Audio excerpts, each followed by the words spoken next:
Let's talk new releases, guys. Welcome back to another video in my channel. My name is Ari, and if you're new here, I do mostly book videos, but sometimes, once in a blue moon, I'll post a little vlog.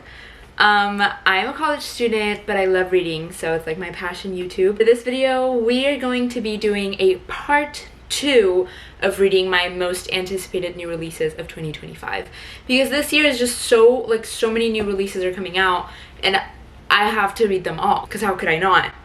Right? As you guys saw on the intro of this video, I did already purchase and start the first book for this video, which is Great Big Beautiful Life by Emily Henry.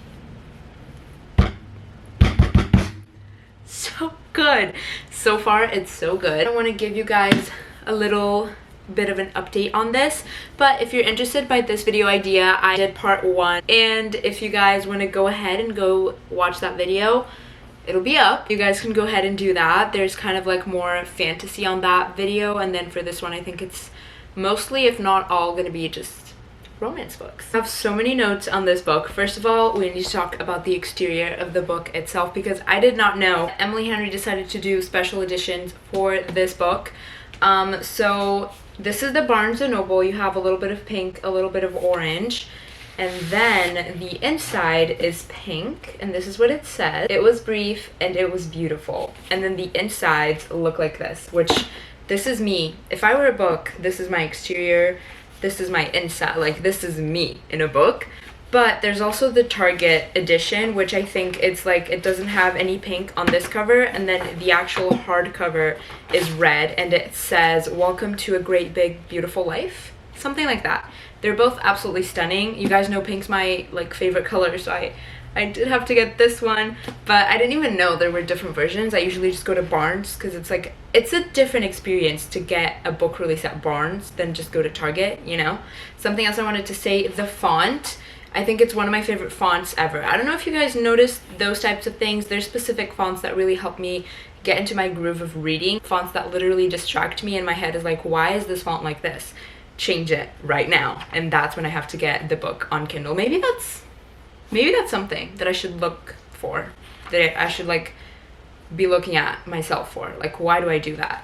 But this font is actually one of my favorites. Now let's get into the actual book itself. So the book starts off in Alice's POV. Actually, the entire book is in her POV. Alice Scott is a journalist, and she writes about different people, famous people, stuff like that. And she's waiting at the door of this very famous celebrity that she kind of vanished from the earth. Like, you know, Taylor Swift Reputation era, you know? That's kind of the vibe we're getting here, but make it 20 years long. So that's sort of the vibe, and she figured out where she lived, and she started to get into contact with her. She's around her 80s, and she wants to publish her life story because no one knows about it. Again, she was married to this very famous rock star. He ended up passing away. Ever since, she sort of disappeared, and everyone's like, why? What happened? What is the story of this celebrity? You know? You always want to know what's going on. Yeah, and she's at the front door of this woman's house. And that brings me to the setting. The setting of this book is everything I think I've ever wanted and more. It's based in a small island in Georgia, filled with tourism. It's like a small beachy town, but make it island, which is even better. But it does have a lot of spring colors and just bright pinks and greens, and I'm just like, oh my gosh, I want to go there. That's kind of the setting. Just wanted to put that out there. The celebrity, her name's Margaret, and now Alice is waiting outside her door to hopefully, because she's being interviewed, get to write the book of Margaret's life. She does her little interview with Margaret. It goes very well, but then at the end, she's coming out of the house. Who's going in? Hayden. That is going to be our MMC. Now listen to me straight. When I tell you Hayden, I really like him, if you couldn't tell.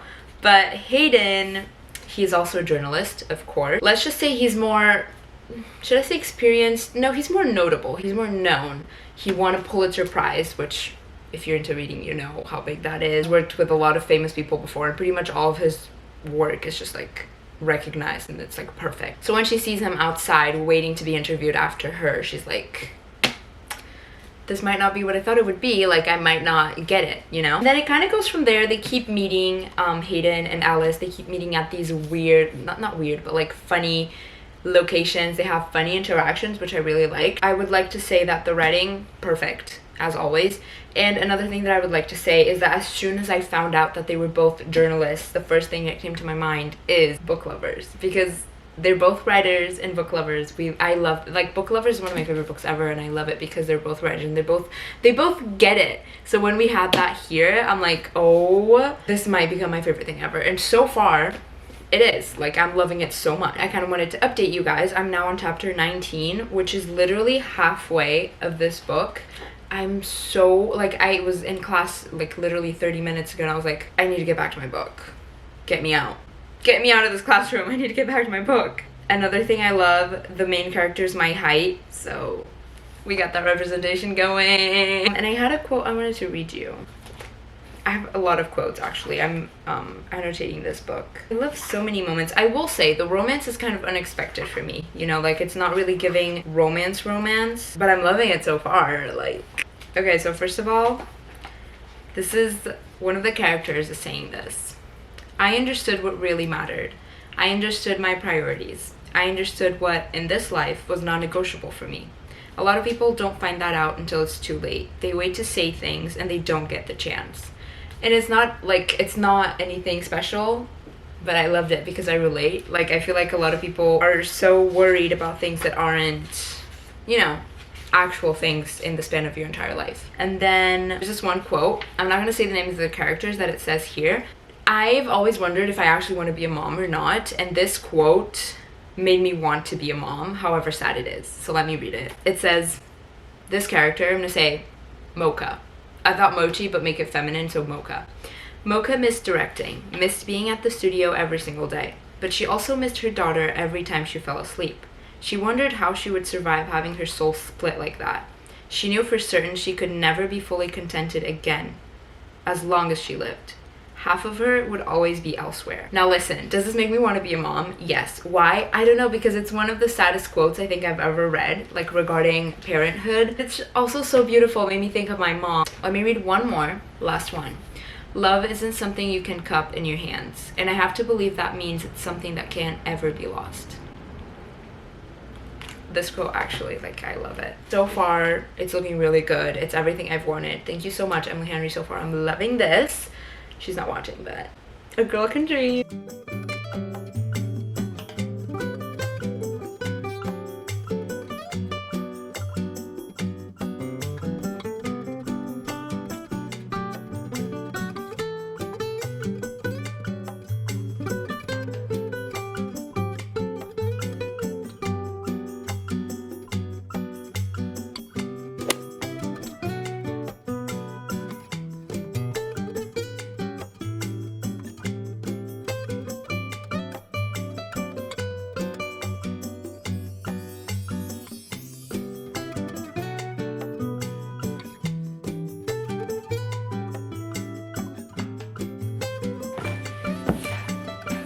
I think I have like less than 50 pages left.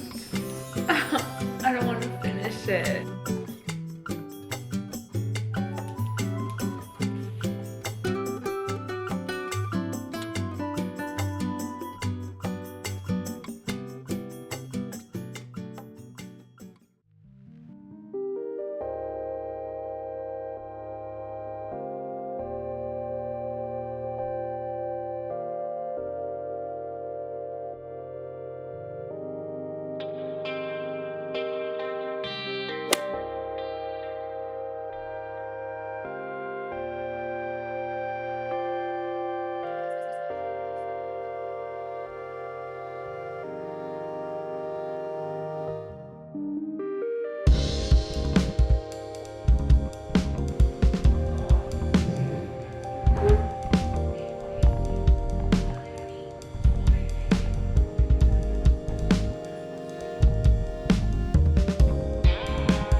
Okay, so I'm back with updates. I ended up starting and finishing Wild and Wrangled within, I think, 2 days of reading it. It was so quick, so much fun. I will say, I was not very interested in this book. Like, the whole premise of it's really fun, and I love the way that we get back and forth moments. We get moments from when Dusty and Cam were in high school and how they actually fell in love for the first time, and now how they're going to, like, obviously fall in love now. And I did like that. I think that was one of my favorite parts, and I do love books with like dual POV, not dual POVs, dual timelines, or like multiple timelines, I guess. I don't know, I just wasn't super interested in this book. I don't know if it was the characters, I don't know. I really liked Dusty. I didn't really love the reason why they broke up in high school. It just felt so like there wasn't even a chance. They didn't even try. So I don't know, I didn't really love that. So I will say that although we got to see their full story of like back in the past while they were still in high school and then now,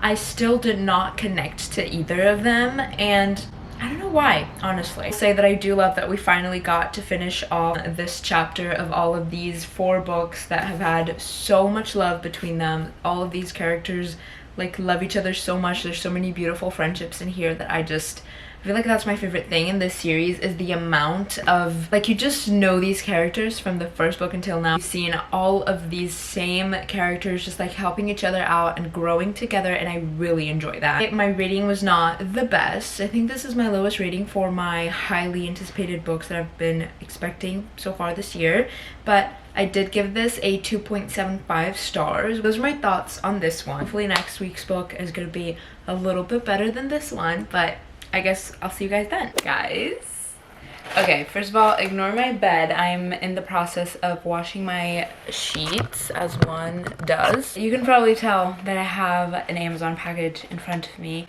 and it is because we have gotten some more new release books that came out this week, and I'm gonna show them to you guys. I got 2 actually, and out of these 2 we're gonna decide, we're gonna pick one to read today, or for this video is gonna be the last one, I'm pretty sure. And our options are Problematic Summer Romance by Hazelwood. This cover is so cute, and I saw that this is an age gap relationship, I'm pretty sure. So I'm very interested to see. I think she's like 23, the guy's like 38, which honestly it's not even that bad, I don't think.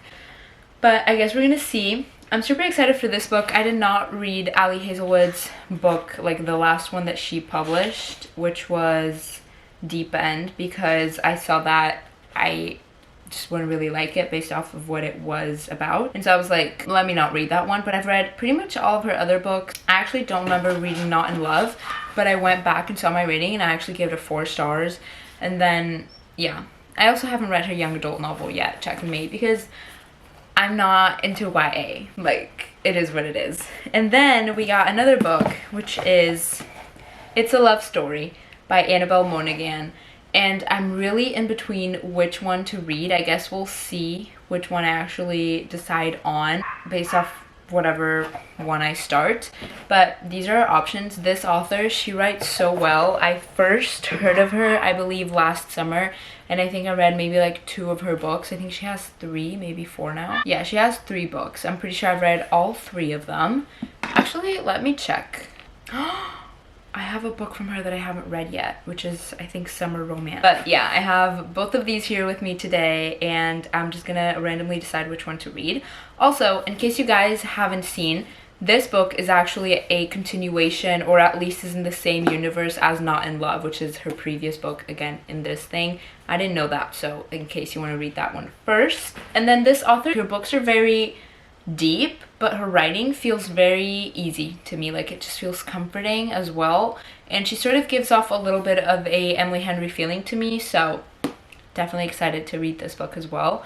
Love both of these covers. They're just like so summery and so pretty, and it's currently raining so much. It's been raining for the past 2 days here in Florida, so not nice. But I'm gonna decide which one to read. You guys are gonna see that in the next clip, and this is gonna be our last read of this video. So I hope I enjoy it. Hey guys, time to update you while I prep my mid-afternoon snack. I am starving. It's like 4. But I am a hungry gal, what can I say? I do want to update you guys on Problematic Summer Romance so far. I literally just came from Barnes, did not get one single clip. I was at Barnes for like a good 2 hours. I went in, got my copy of Atmosphere by Taylor Jenkins Reid, which is another huge new release that I've been waiting for, especially after reading Carrie Soto is Back like this month. I just needed more. I decided to sit there and read this book. I read for like an hour and a half. I'm flying through it honestly because I haven't really been reading much, but when I read, it's a very easy read and it goes by so quick, and I absolutely love that. But it follows a timeline where, okay, wait, let me start prepping my food because I'm literally starving while I explain. Also, in case you're wondering, my snack is literally tuna with crackers, but I obviously prepped the tuna with a little bit of mayo because, you know, it gives it a little taste. So that's literally what we're gonna be making here. It's not like anything special. About this book, follows the story of, what's her name? What's her name? I literally was reading this for 2 hours. Maya. It follows Maya's story, and she's like this very successful student, super bright, smart girl. She was raised by her older brother because their parents passed away prematurely is what it's the way that they say it. So like pretty early on in their lives they passed away. Her older brother was already of age, so he actually was able to raise her. That's a little bit of a background on Maya because the romance is between Maya and Eli, who is her brother, Eli's best friend, who is Connor. And they actually meet. It's a very funny meet cute, so I'm not gonna tell you.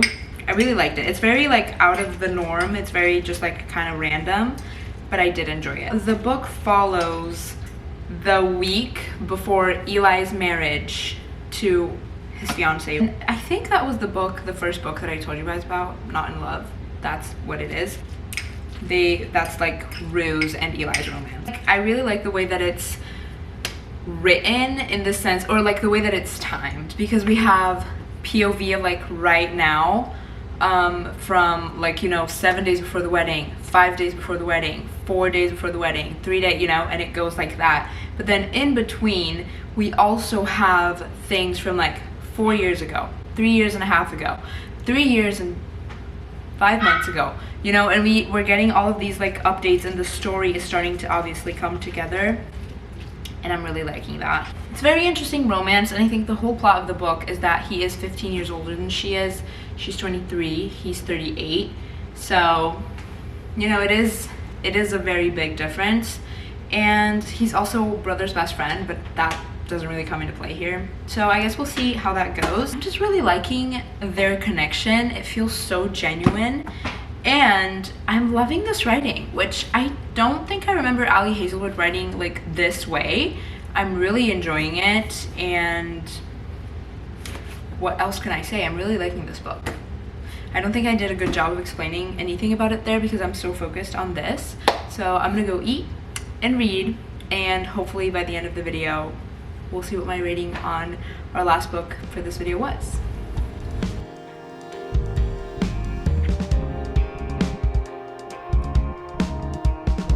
Guys, let's officially lock in. 4:38. I want to finish this book today, and I have a meeting at 7:30. I don't know what time it's at. I need to be done with this book within like the next hour and a half, pretty much. Maybe I overestimated my abilities, but let's see.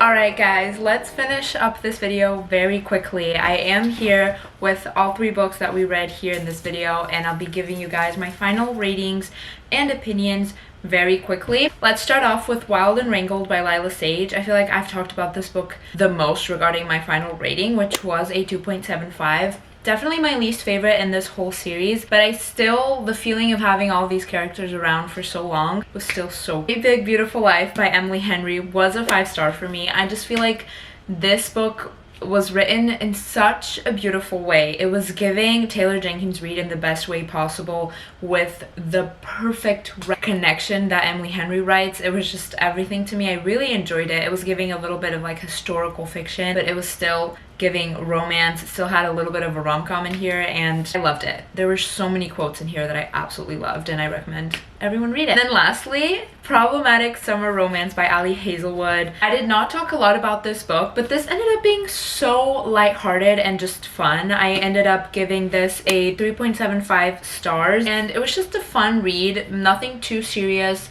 but also not too light and fluffy. It was just like the right amount of both. Definitely a summer read. Very fun. Loved the background. I love when there's weddings in books. I just can't say that enough. Like, weddings in books and movies is my favorite thing. My favorite movie ever is 27 Dresses.